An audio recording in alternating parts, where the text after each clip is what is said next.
Greetings, everybody, and welcome once again to another edition of the Rec Poker Podcast, officially sponsored by Running Aces. I'm your host, Steve Fredlund. Hey, you can get all of the information about the current podcast and past podcast episodes at runaces.com/recpoker, so check it out.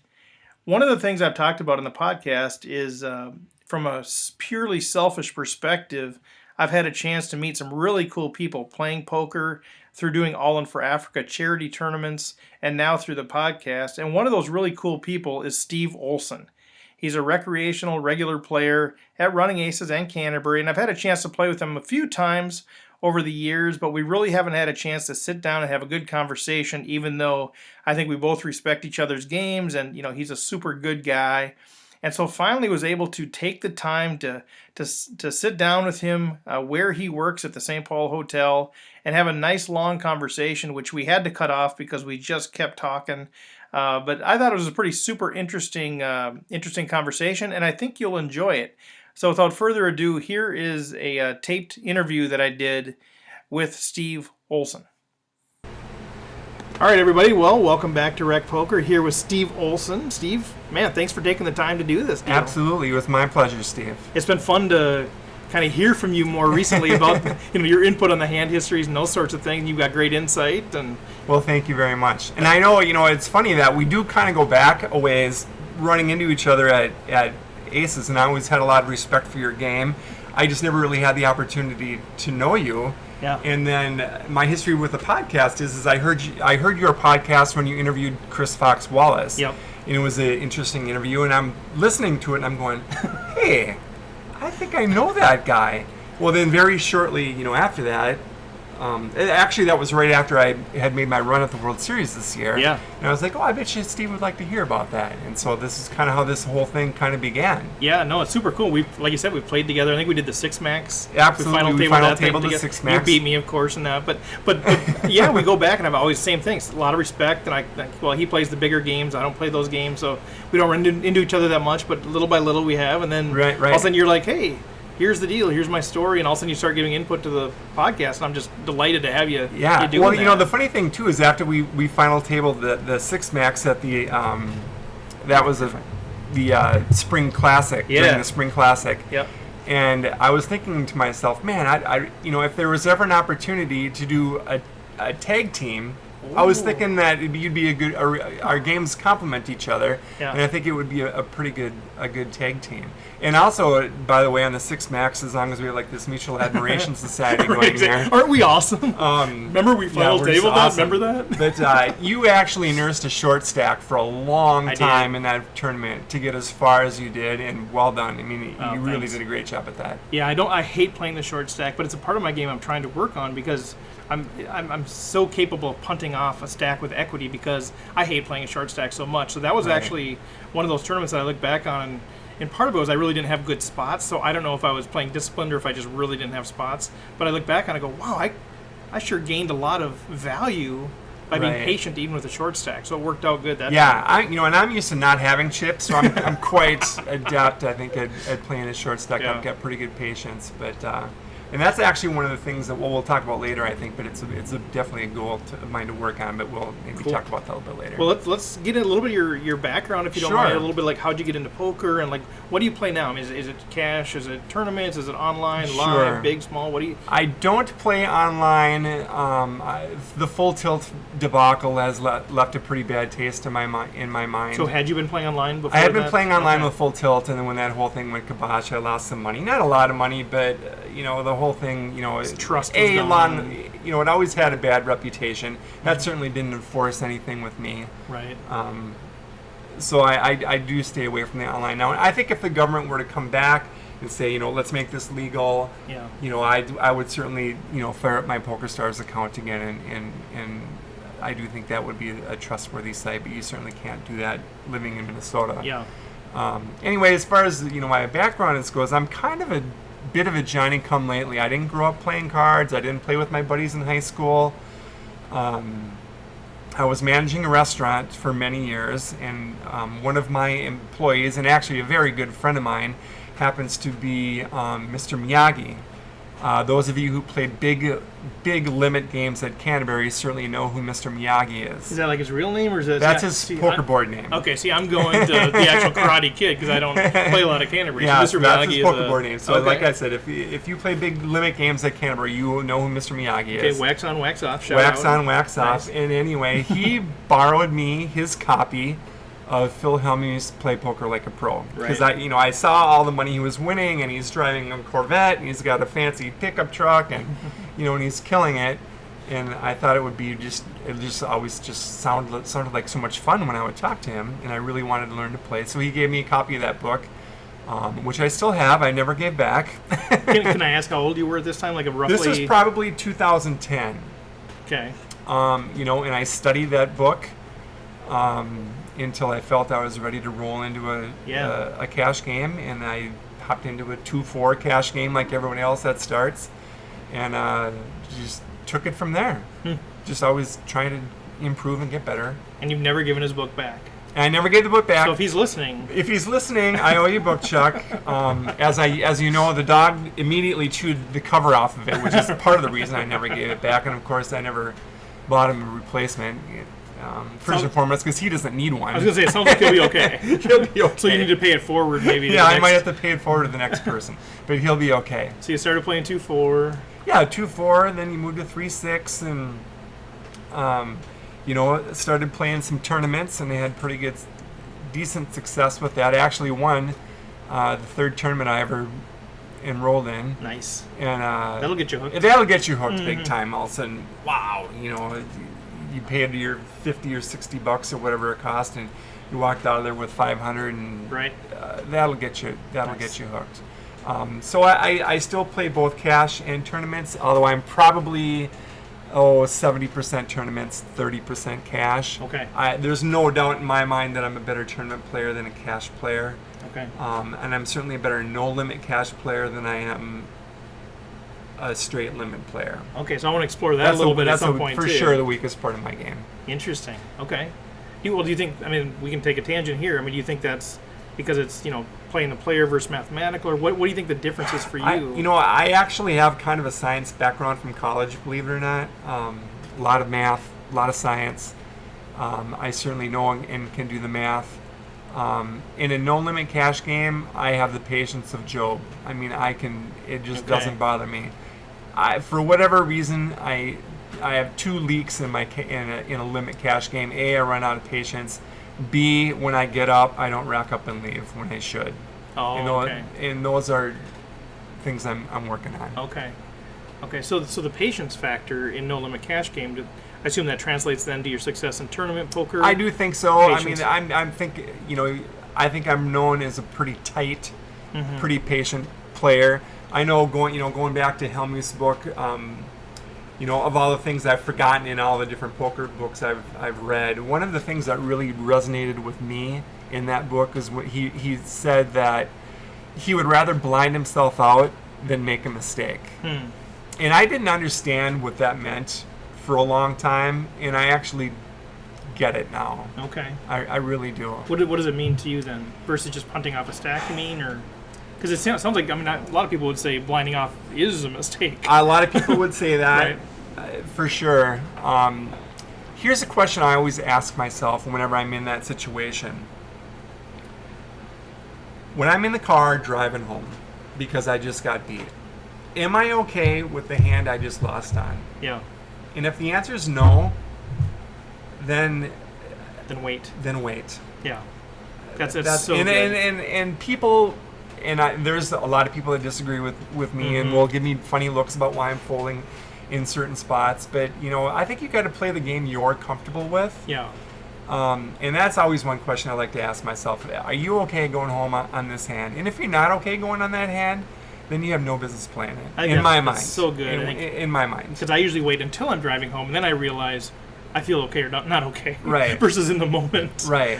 Yeah, no, that's really good. So does that mean if patience is one of your virtues, if you will, does that mean then like deeper structure tournaments you tend to do better in than smaller tournaments? There is no doubt. The deeper the structure, the longer the blinds, the better I tend to do. Yeah.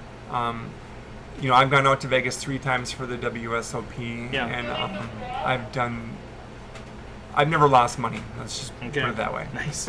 Well, let's segue to that. Well, kind of touching on that, I went out there this year with some buddies, as you might know, and we just played the smaller stuff. I mean, I did play the marathon, which wasn't a marathon for me primarily just because of the hands, and I won't tell you the bad beat stories, but they were awful. Right. But the other ones that we played, I mean, I did better in the deep stack, the daily deep stacks, where it's the 30-minute levels. That's versus like the daily in the casinos, where they're like the small weekly tournaments here. Because I think the patience thing kicks in there. It's so hard to be patient when you're at 15-minute levels. And like I said, I'm sure we'll talk about this a little bit more later, but in my experience in the senior championship this year... that's where I want to segue to anyway. Yeah, so okay. Go ahead. Yeah. Well, I was going to say, as you know, I made it to day 3. Yeah. And, I put 25, 26 hours into this tournament. And I can't tell you whether it was early in day 1, late in day 1, early in day 2, late in day 2... how many times I saw guys with big stacks just put a match to them because I don't know, because they thought the tournament was going to be over in an hour. I don't know, but I mean, I witnessed it over and over, including Greg Raymer, who is a world champion, the Fossil Man, and he did it right in front of me because I played with him all day on Saturday. Yeah, and I'm not in no way insinuating that I'm in his class, because obviously I'm not. But what you saw. But I witnessed it. I saw him shoving big stacks with pocket 7s, getting called by bigger pairs. Shoving a big stack with pocket 8s, getting called by pocket 9s, and he was gone. Yeah. And he didn't need to be. Yeah. And do you think he would look at that as a mistake, or do you think he'd just say that's how I play? It was interesting, being at the table with him and talking with him, because he knows numbers and statistics and probability and can talk about them with such ease, and talks about mathematical things in situations that truthfully I probably never even thought of. He's looking at that game theory, with the optimals, absolute best of them, game theory and optimals, and but at the end of the day, where did it? He was gone. Well, talk a little bit about that too, because before we went on the air, you were talking a little bit about how. Or maybe you were saying the science, but it comes down to, but if you're wrong, you're wrong. In a tournament, it's very different than cash, where you can just reload and say, okay, I'm going to take the highest expected value. I agree. Once that was interesting about the senior championship this year too, in that this is the third time I had played it. The first time I played it, I did quite well. Just missed the money. Like you just said, I just suffered to this day one of the worst. We're not going to talk about it. One of the worst bad beats I've ever suffered. And then I didn't do well last year, but then the next day I did play the 250 senior event at the Nugget, and I actually came in 12th out of a field of 750. Yikes. So it was a very profitable trip out last year. And then this year, rebuys entered the picture for the first time. I heard that. That tournament's always been a freeze out, because I'm sure because it only costs $1,000 to play it. And B, it gets a huge field. Without rebuys. Right. Yeah, and so this year they allowed rebuys, 1 per player, no more than 1. And so that certainly did change the dynamic early. A lot of shoving and people getting knocked out. And build a rebuy. In fact, I specifically, you go on break after every 2 hours. The levels are an hour long, and I remember outside on break, just talking with some guys, and I said, "My God, we've played two levels, and we've had 8 knockouts on my table in 2 levels." And a couple other guys were surprised, and a couple other guys were like, "Same thing on my table." I just couldn't believe it. Now, fortunately for me, I got a couple of those knockouts. Well, it's nice to have the chips on the table. But. Yeah, but it was way loose. Early compared to the last couple of years. And then after, I think you could rebuy through the first 6 levels. So you could rebuy through dinner break on day 1. And then of course things changed dramatically. Right. After dinner, where things settled down and got a little bit more straightforward how you would kind of expect things to play. Okay. So my first comment is I was surprised, honestly, when you said you played and finished well in the seniors event, because I always thought I was older than you. Oh, and then now I'm 53. And now you're saying I played it 3 years, so I'm like 53. way off on my deal here. I just look older than you. But thank you for the compliment. Well, yeah. But $1,000 buy-in. Yeah. So hour-long levels. How many starting chips? Give us a little bit of a yeah, framework absolutely. for the. That actually that'll get me to a point I want to touch on too. But so. Man, I don't know if I can even remember what all these tournaments. Yeah. The starting stack was. I thought it was fairly low. I want to say. Oh, I know what it was. The starting stack was 5,000. Yeah, that's what I thought I heard. People were kind of like surprised. Here's the argument I would make. The first time I played it was I played this year, last year, the year before that I did not play. So 2014 was actually the first time I played it. And that year, the starting stack was only 3,000. Oh, really? Absolutely. But I would argue that with hour-long blinds, that was actually a better structure because you played quarter, quarter 50. Oh, really? 51, okay. 75, 150, 1-2. Okay. And then the antes started with another level of 1-2. Okay. So now, you're getting 5,000 chips, but you're playing 25, 50, 51, and then antes are starting on level 3. Okay. I personally don't think you get as much play, but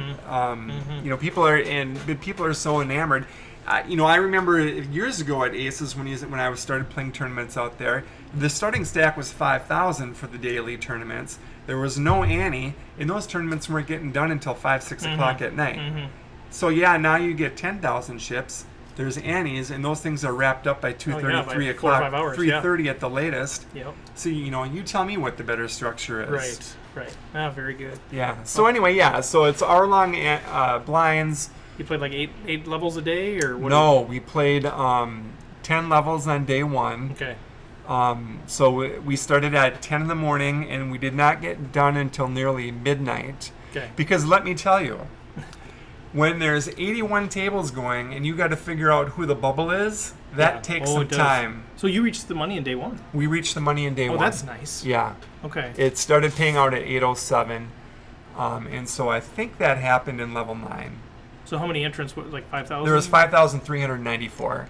Give or take 0. Give or take it. So you can call it 5,400 just to make it. 5,400. So wow. And so we hit the money in level 9. Like I said, that paid out at 8:07, and then but when you're at the bubble, I mean, you got to get 81 tables lined up. I'm sure it took at least 40 minutes to figure out the bubble. Yikes. And I'm not even sure that they even did it accurately, Right. to be quite frankly, because people were absolutely dropping like flies. Okay. But nonetheless, well, and people hide and people do all kinds of things to try to get into the money. Yeah. Yep. And then, so we played 10 levels. At the end of day 1, there were 730 players left, and I went into day 2, number 50 in ships. I had a little 50? over 50. Nice. I had a little over 88,000 ships. Okay. So you're thinking, hey, I'm in the money, you really can't look too far ahead. But you're like, I've made the money. I obviously have a good stack here. Must have a fair amount of big blinds still. Oh yeah. I think we started day 2. I know you're putting me to the test. But you must here. have at least whatever 50 we were at, 200, 50 or 400 or 60 something. Yeah, okay. Yeah. Oh, maybe more. Okay. Yeah, it's more than that. Wow. Yeah. Okay. Great. And maybe we were 3-6. Maybe we were 3-6. Okay. I can't. But you had a ton of big blinds, over 100 blinds. Oh yeah, I had a lot of big blinds. Nice. Okay. And and I went online that morning and because I knew what table you get your table and your seating assignment the day before, because that actually goes in your bag when you bag your chips. And then I went online the next day and I saw who my table mates were, and then right I can see I'm playing at the table with Greg Raymer, so I'm a little excited about that, right? I mean, you don't play with world champions every day, you know, and but it was I was cool, I was calm, I was at no point in the tournament was I ever like, oh, I'm over my head. What am I doing? I'm not sucking out and getting back. It was just straight ahead poker. Nice. Day 2 was interesting. I went and lost some pots early, and then I hit a real dead patch of cards. Which means you were playing hands and not hitting, or just not playing? Well, at first I was playing hands and not hitting, Yeah. and then I was just simply not playing. Yep. Because I just couldn't. Mm-hmm. And my stack went from about 106,000 down to 65,000. As the blinds went up. As the blinds went up, I Right. went the other way. Anyway, once again, after level 6, we break for dinner. Have dinner with my wife. I come back, pick up pocket kings in the first hand dealt after dinner.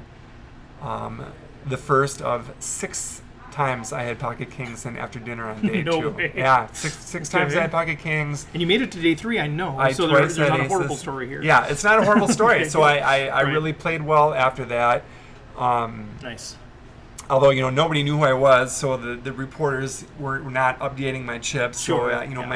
if you went online, it still showed my beginning stack from the day. You weren't a quote-unquote notable? I wasn't a notable, even though I was playing with a notable, because Right. they were updating Raymer's stack every 5 minutes.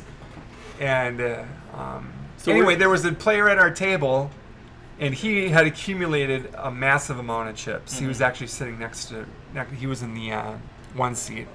And where were you? No, I take it back. He was in the 6. I was in the 1. Okay. Raymer was in the 5. And the 6 had accumulated a massive amount of chips, but there were probably at least three times, if not more, where he had gotten in bad and sucked out. Okay. And he was also giving away his starting hands by varying his bets, and I pretty much had it figured out. And Nice. I knew if I could get him in the right spot, I could. That's where your double was going to I come. could double. That was where my double was going to come. Yep. And so, I had set him up, I think, pretty well. Like I said, I'd gotten a lot of big hands after dinner. Never got any action on him, but I did show a lot of aces and kings. Mm-hmm. When everybody would fold. Well, then another hand came by, and I raised with the 5-6 of spades. I'm sorry, the 4-5 of spades. Everybody folded. The big blind gave a speech about, I know you got kings again, and folded. Yeah. And I said, well, I could have kings. I said, or I could have 5 high. And I showed that hand, which I probably shouldn't have done, but I did.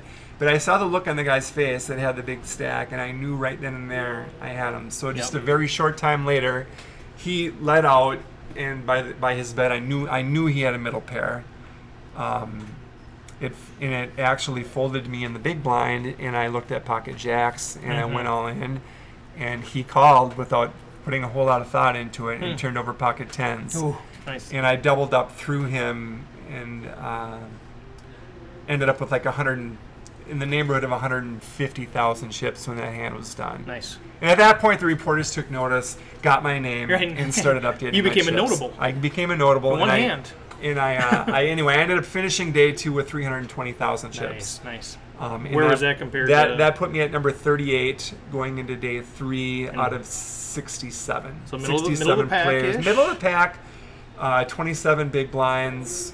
And now the pay bumps are starting to get real. The pay bumps are getting more significant. The next pay bump was going to happen at 64. Okay. And then then was it they every were 9 going up or- every 10. Or 10. 10. Okay. But after the next 10, they were going to go up every 5. Okay. Yep. So it gets us to day 3. We get moved to the Priscilla room, and so we're in the room. The whole thing is set up for us. Yeah. Everything you see on TV is there. Yep. The fancy, beautiful table all lit up with all the backdrop. You bet. The bleachers are there. The press rows are there. The interview area is there. Now it's getting real. Did they have a feature table out of your tournament? Was there a feature Oh, yeah. table? Okay. No, so they did not yet. not yet. Okay. Not at that point. You're still playing in the outer tables at this point. We're still at the outer tables. But it was ready. The feature table in the secondary was there. The lights are there. The cameras are there. It was ready. Yep. And so now you're thinking, well, this is getting real, right? I mean, And how many were left? Did you say 67? Okay, so you're thinking, But just a few tables away here. There's Yeah. there's maybe 10 real short stacks in the room that are going to be Right. shoving on the first orbit or 2. Yep.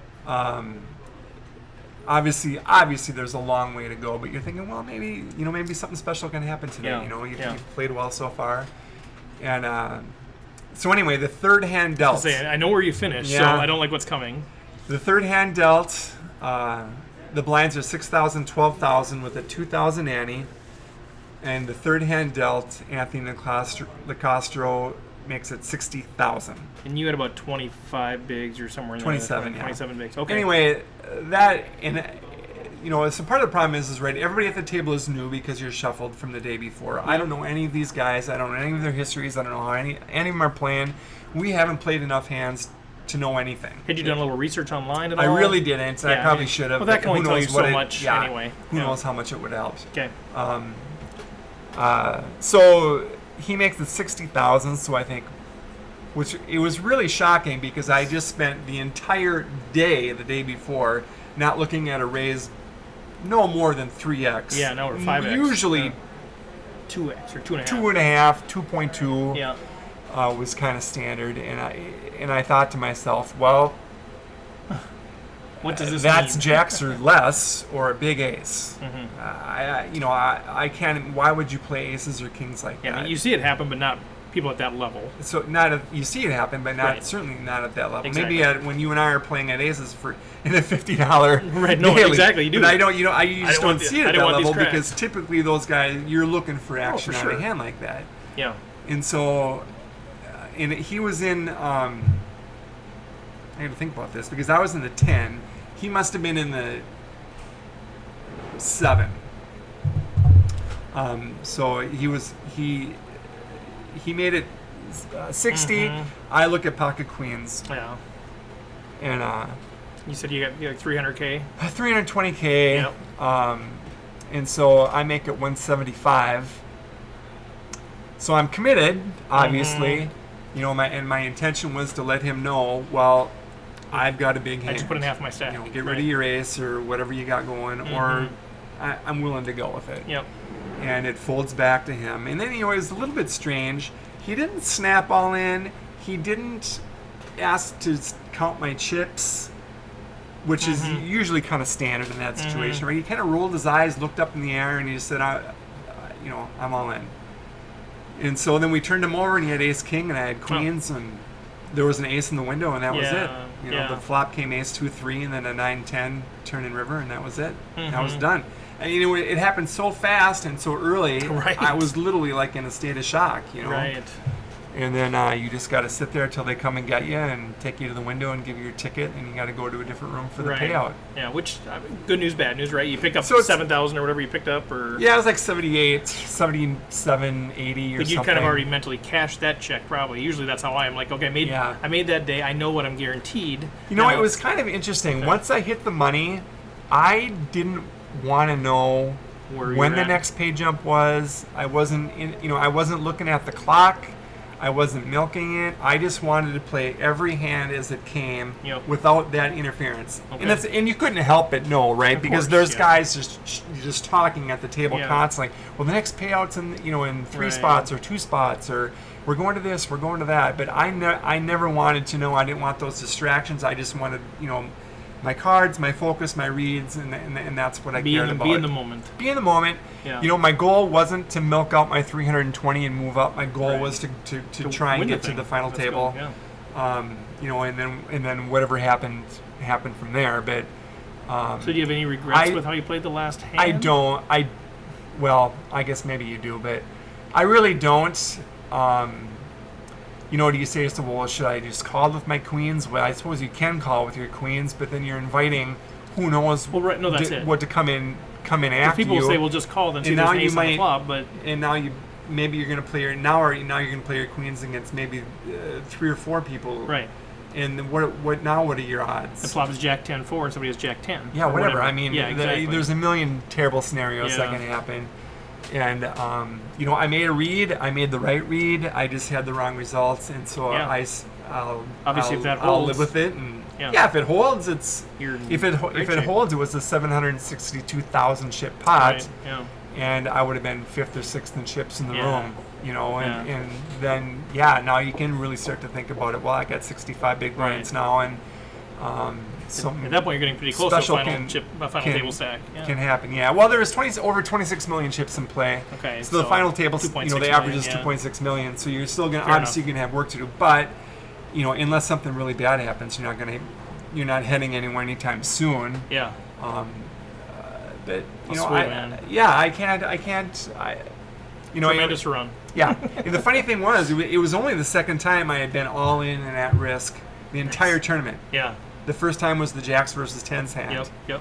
And obviously you're in a much better spot there. Right. But yeah, that was only the second time I had been all in. And it was actually, believe it or not, only the second time I had flipped the entire tournament. Oh, is that right? Nice. Early in level 2, I flipped so an ace-king versus pocket queens, and I had the ace-king, and I actually won and knocked the Okay. guy out. So a little bit of justice. So a little bit of justice. I mean, it was a little different situation. I Yeah. wasn't at risk in that situation, but Yeah.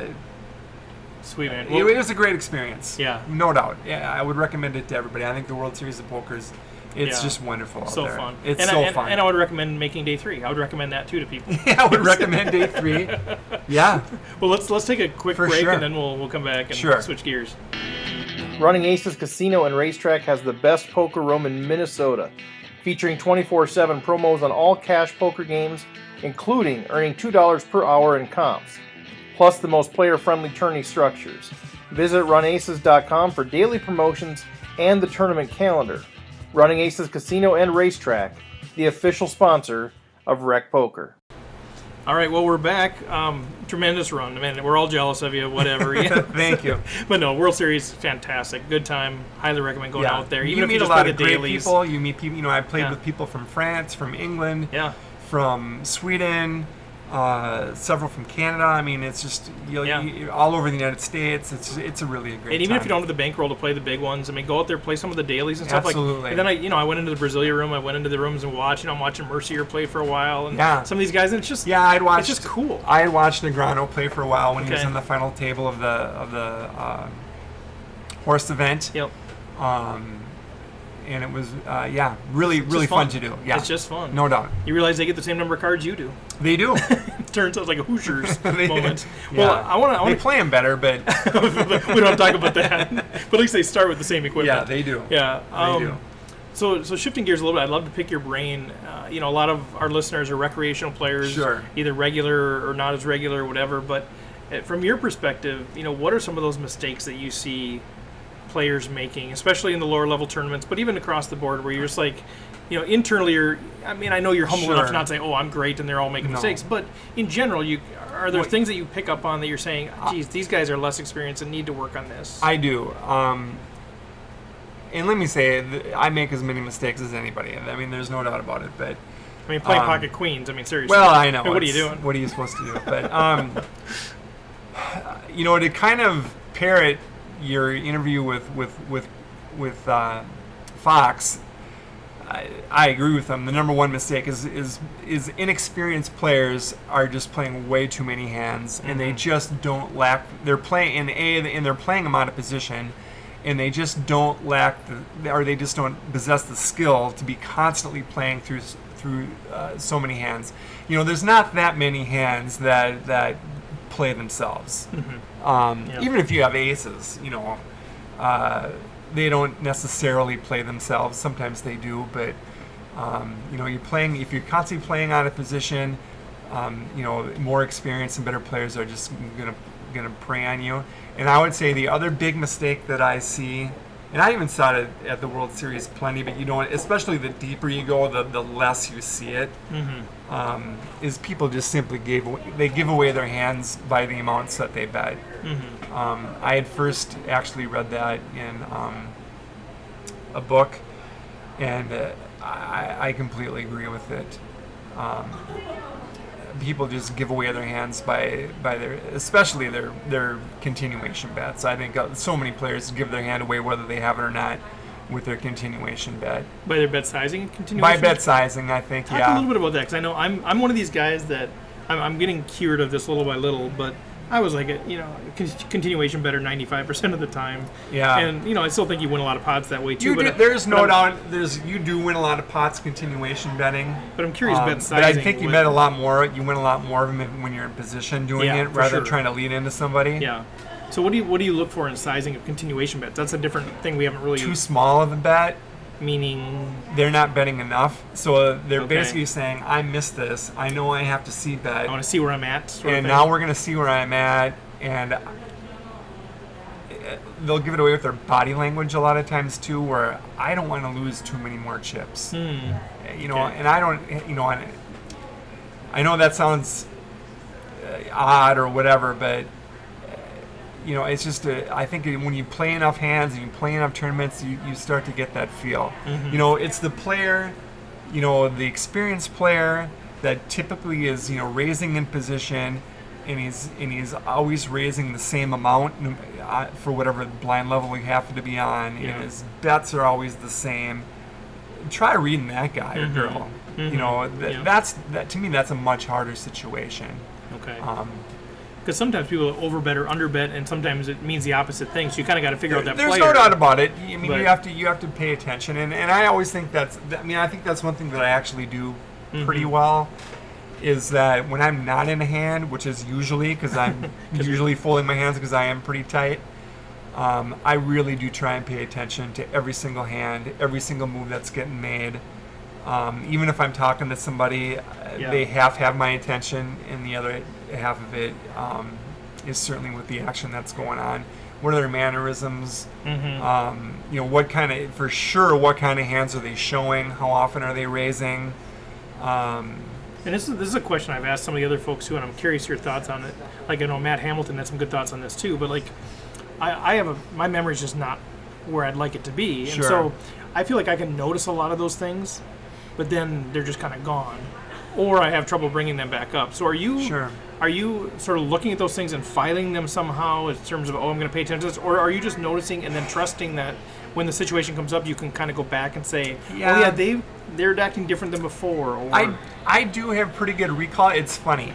If I fold a hand, because I have pre-flop, I have no interest in playing it, by the time the flop hits the table, I've usually forgotten what my two cards were. I mean, it's not relevant to the situation. Right. And I don't want to get caught up into that game. Oh, I should have played that hand. How many times have you heard that? I should have played the hand. I should have played the hand. No, you shouldn't have played the hand, and that's why you folded it in the first place.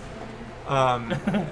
So you've kind of moved on from your hand to what should I be aware of now? I've moved on to what I can be aware of, what's going on around me, and I just file somehow. I don't know. I don't have some. I file it all away. But do you feel like I'm so intrigued by this. I mean, do you feel like you're noticing like, okay, boy, they acted this way, or they overbet that, or they overbet that? Are you actually kind of thinking intentionally about that, or you just know? I'm thinking about that stuff, and more in general. Yeah. What I'm really trying to figure out is, who am I looking to get in a hand against, and who am I looking to avoid? I really put a lot of thought into that. Okay. And there's players, Dave Margolis. I'm not going to play that guy unless I have the goods, right? I know when someone is better than me, and I'm not going. I don't have some sort of let's not go tell Dave that. Let's not tell Dave that, because his ego is big enough as it is. By the way, Dave and I actually had breakfast out in Vegas during the WSOP. Good guy. Great guy.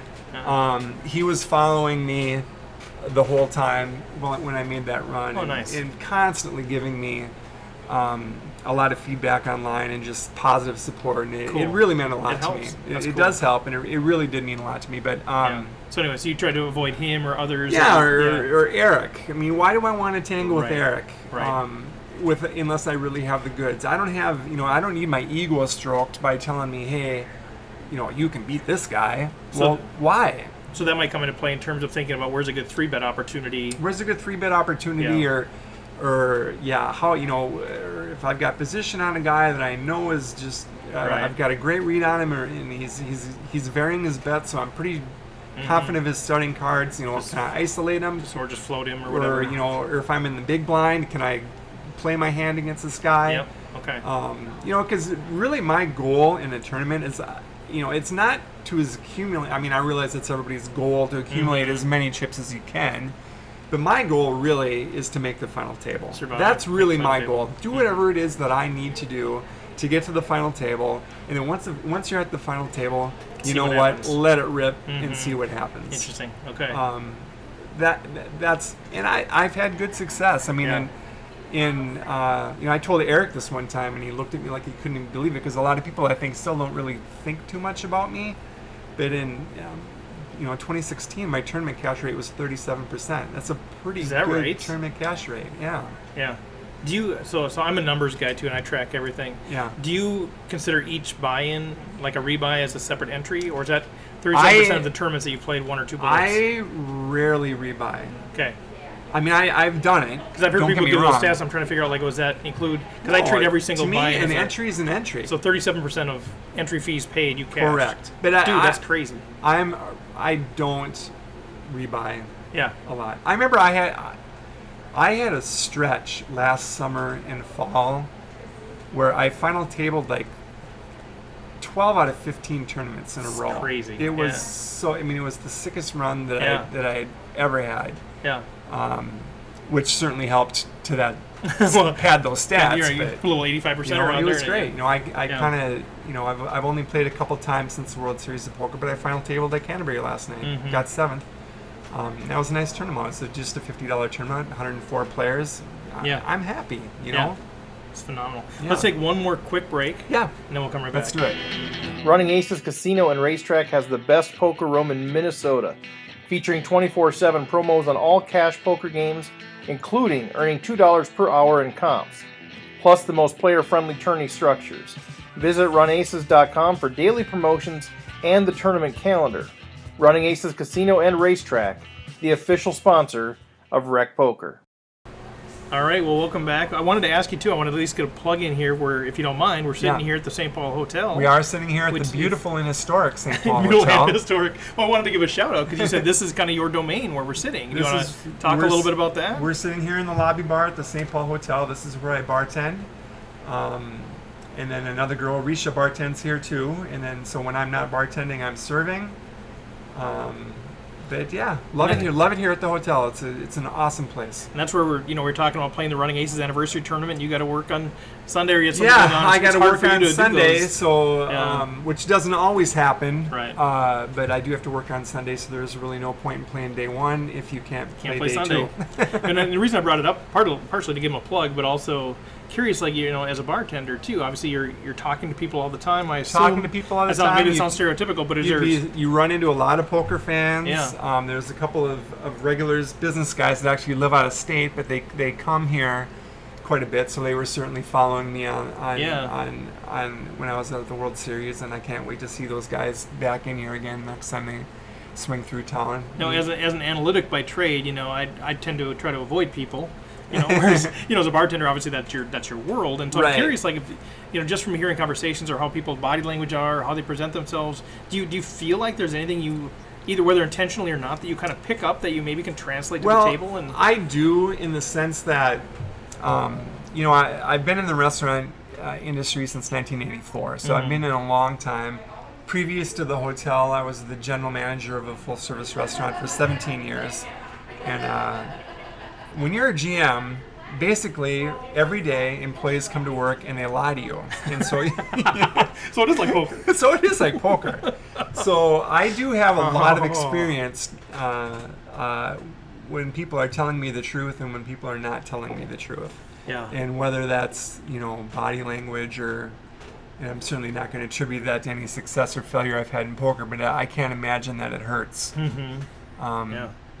And getting back to the hotel, it's great. I meet people from all over the world. Movers and shakers, tend to hang out here, and it's a lot of fun. Yeah. So I'm curious, I know you. I'm getting the sign language. Funny.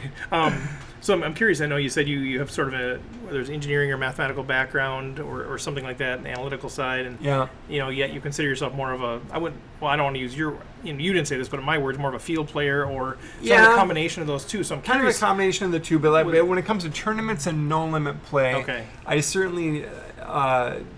I tend to go with reads and feel and what hands am I putting on people, and I really try and really work that part of the game. I personally think it's more important than the odds say I should call it, because if you're wrong, you're out the door, and that's the end of it. You don't get another hand. Right. And to me, it's really important, to not get it all in marginal situations.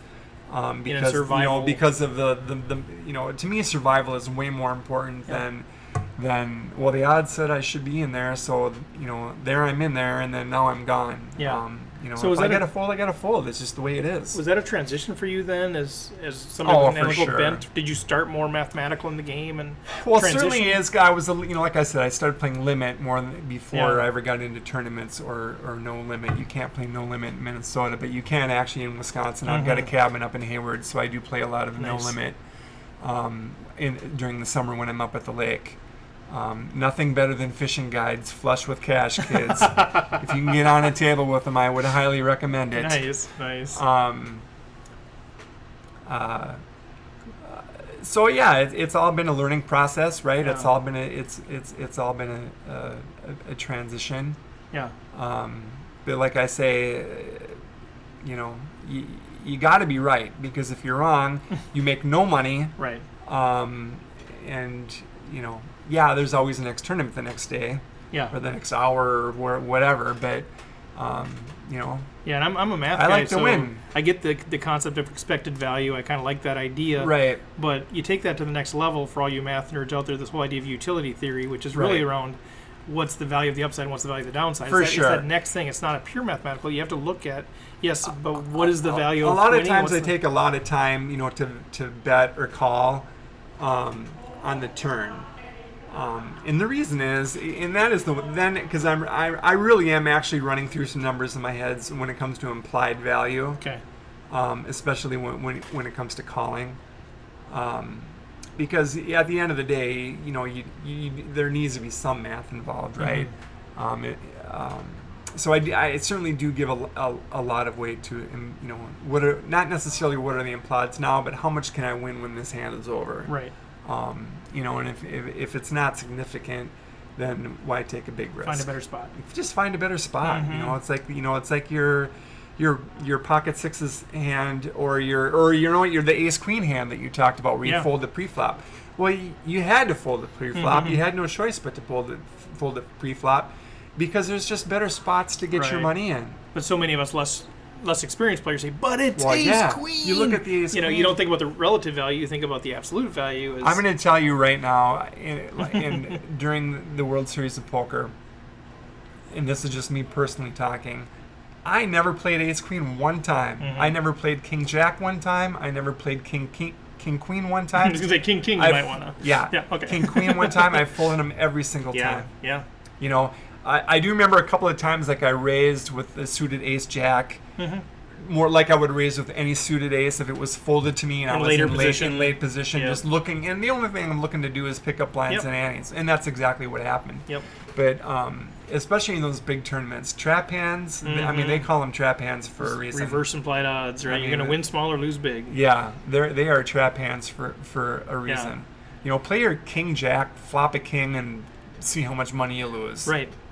Or because you're not going to win anything, because if nobody else hits a king, you're not going to win anything. Right. If they hit a king, they're better than you. So I don't even play them. And you'll see guys raising with them like they're the greatest cards on earth. Yeah. And they're balancing the range or whatever they're doing, that next level sort of thinking. But you can get a lot of trouble. Yeah, you basically want to flop a straight. That's the only thing you feel good about. The other interesting, not to dwell on poker too much, but well, it is a poker podcast. It is a poker podcast. But in that World Series, I bet I played 20 pocket pairs, and I was 0 for 20 flopping a set. Yeah. 0 for 20. So as nice as it is to flop it, man, was that a strange streak. Yeah, for sure. Yeah. But who knows? Maybe at the end of the day, maybe it was a good thing. Well, because try to get away from your set when you're beat. Yeah. So maybe it turned out to be a good thing. Who knows? You'll never know. Nope. That's the beauty of poker, right? Right. It is.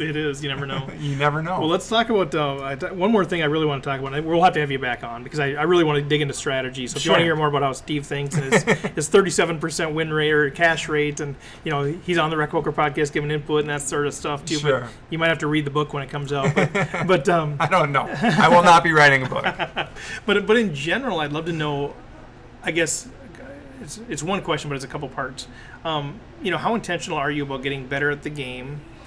Sure. Or is it just you play when you play and you get better as you play? Or and then, like, how do you get better? Like, what have been the keys for you improving, either intentionally or just from observation? Well, I can tell you the things that I'm really, really trying to work at in my game right now, first and foremost, is my emotions. In that I tend to get in certain situations I get too emotional. And that surprises me. I don't see you that way at all. Usually I'm cool and collected, but I can get nasty. Okay. Especially in a bad beat. Externally and bad beats or internally? happen. Both. Really? Yeah. Okay. And I'm really trying to work on that. Okay. You know, I've caught myself doing it, and it's just so stupid. Like one of my pet peeves, and I've done it, and I'm but in a $50 tournament, when you knock somebody out and you give a fist pump. Yeah. Really? I mean, I've probably done it too. Come on. I know. You know, you can maybe win $500 or $600 bucks. So somebody did that to you, and you're going to give a fist pump, and okay. it makes and I've had people do it to me, and but I've done it, and I'm trying to work it out. Yeah. And I'm really trying to be more even keeled. Is that because and work on my emotions? Because I think at the end of the day too, if someone gets under your skin, you've just given them. You're now going to play suboptimally. You've given them an advantage. Yep. And poker is hard enough without giving advantages. Yep. Okay. Another thing I'm really consciously have made it a goal of mine in 2017 is, like I said, you know, I'm known as a pretty tight player. How do you survive those runs of dead cards where your cards are dead? There's a lot of action going on around you, and you just can't play.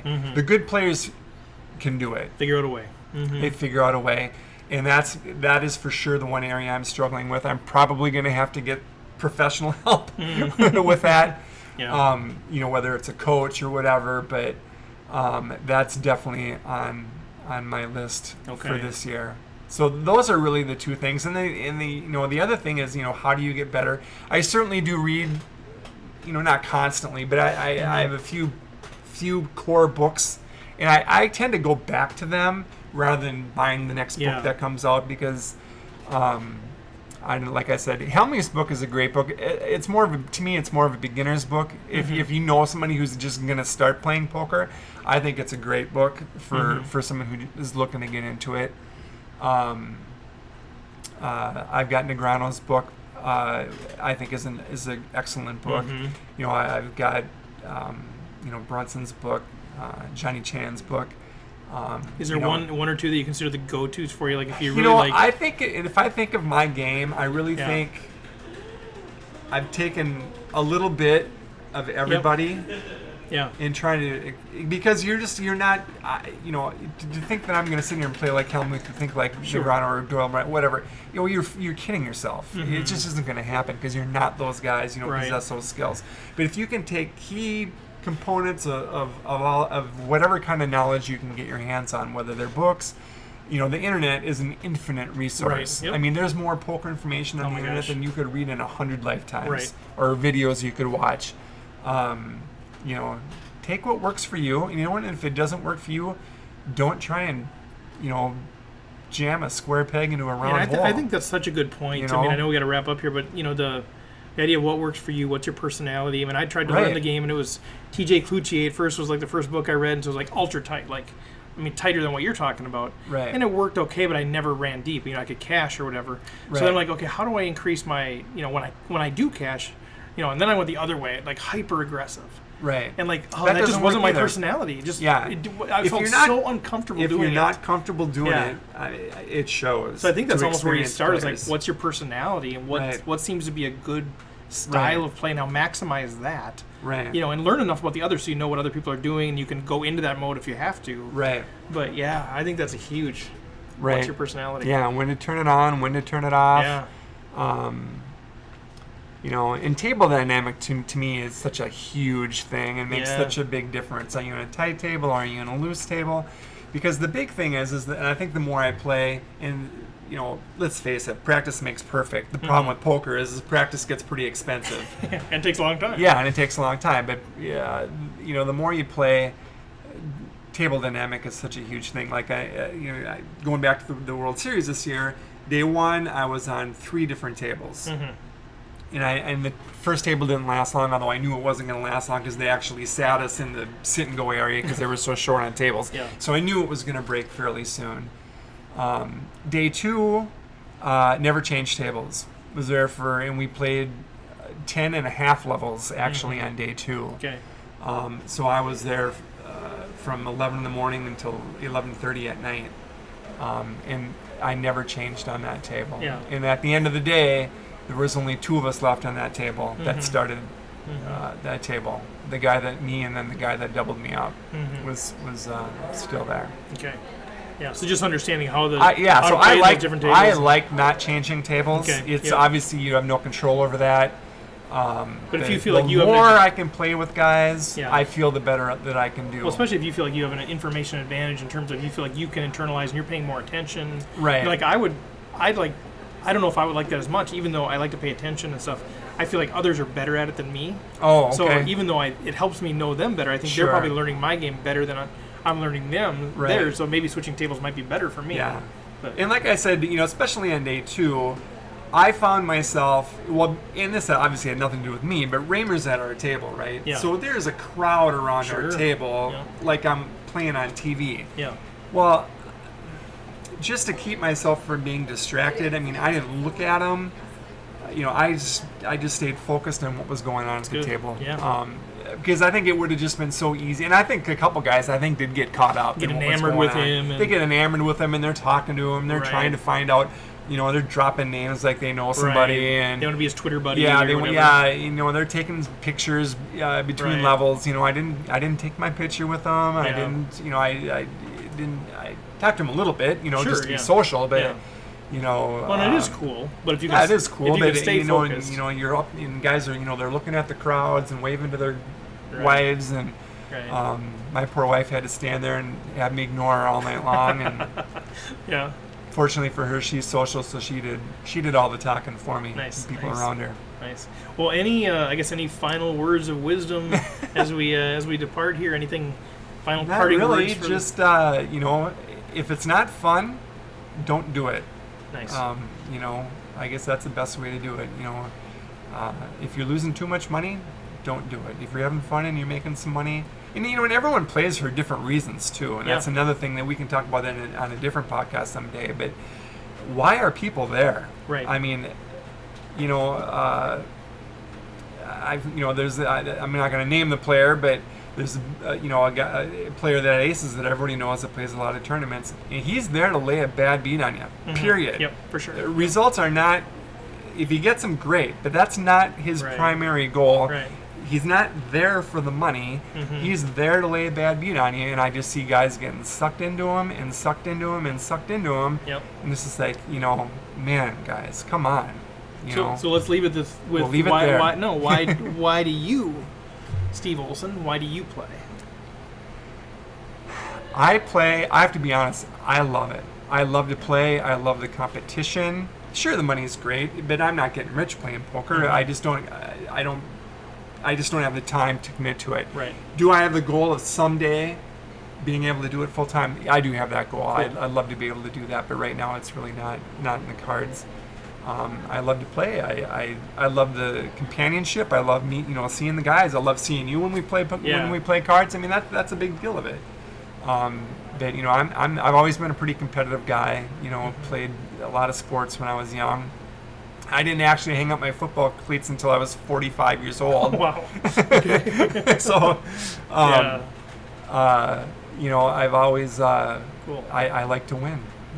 Yeah. I don't know a better way to put it. I just like to win. Well, let's hope to see your picture more and more. Yeah, right. On the Running Aces Hopefully. website, wherever else. Right. Cool. Yeah. Well, thanks for having me. Oh, Steve. my It's pleasure, been a man. pleasure. We'll do it again. For sure. Love to. See ya.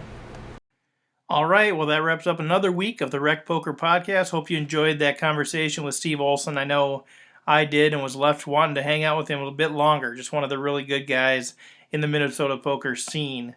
Hey, if you have any questions about this deal, any suggestions, it's just me kind of doing this deal, doing it for fun, doing it for free. So I hope you're enjoying it, but I still want to improve. I want to make improvements wherever we can. So if you have ideas, suggestions, reach out to me on Twitter at RecPoker. We got a Facebook group, RecPoker, or you can email me directly, stevefredlund@gmail.com. I love all feedback. I can't always incorporate it all, but I love the feedback. It's the only way we're going to get better. So please let me know. And if you're enjoying it, hey, give us a like, give us a follow. Let me know that you're out there listening. We know we've got a good number of plays, but it's always nice to hear from the folks that are listening. So with that, we will see you next week. Thanks.